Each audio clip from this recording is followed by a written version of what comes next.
নমস্কার, আমি নীলাক্ষী। আমার আহারে আপনাদের সব্বাইকে স্বাগত।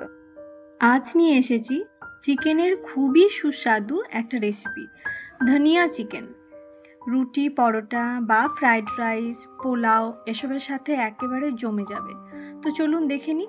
আগে থেকে ভিজিয়ে রাখা 2 টেবিল চামচ গোটা ধনে প্রথমেই আমি পেস্ট করে নেব।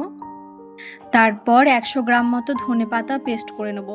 এর সাথে আমি 4টে কাঁচা লঙ্কাও পেস্ট করে নিয়েছিলাম। এখানে আমি ঠান্ডা জল নিয়েছি একটু। আপনারা চাইলে আইস কিউবও নিতে পারেন, তাতে ধনেপাতার কালারটা সবুজ থাকবে।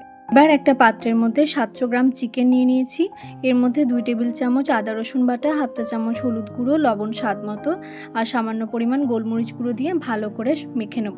হলুদটা এখানে খুব বেশি দিলে হবে না, আবার একেবারে না দিলেও হবে না, কারণ এর উপর অনেকটা ধনেপাতা বাটার সবুজ রঙটা রান্নার মধ্যে কতটা ফুটবে সেটা নির্ভর করছে, তাই খুব বুঝে দিতে হবে।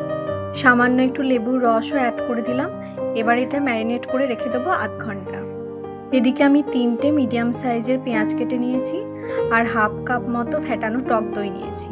আধ ঘন্টা পর কড়াই বসিয়ে 3 টেবিল চামচের মতো সাদা তেল দিয়ে তাতে 2টো এলাচ, 2টো দারুচিনি, 2টো লবঙ্গ ও একটা শুকনো লঙ্কা ফোড়ন দিয়ে তার মধ্যে কেটে রাখা পেঁয়াজগুলো দিয়ে ভাজতে থাকবো।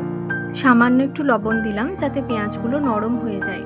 খুব লাল লাল করে ভাজার দরকার নেই, একটু ভাজা হয়ে গেলে চিকেনগুলো এর মধ্যে সব দিয়ে নাড়তে হবে।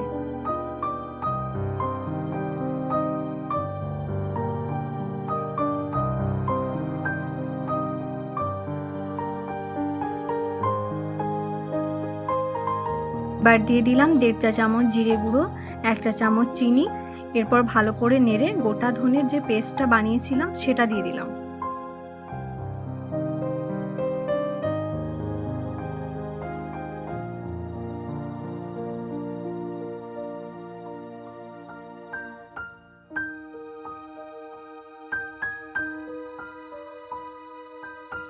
এরপর দিলাম টক দই।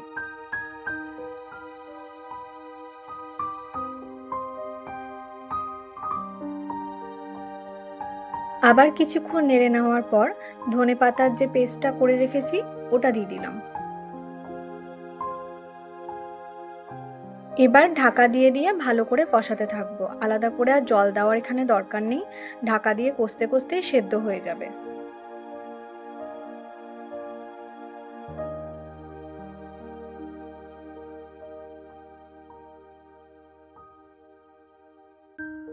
সেদ্ধ হয়ে এসেছে, এবার গ্যাস অফ করে নামিয়ে নিলেই রেডি ধনিয়া চিকেন।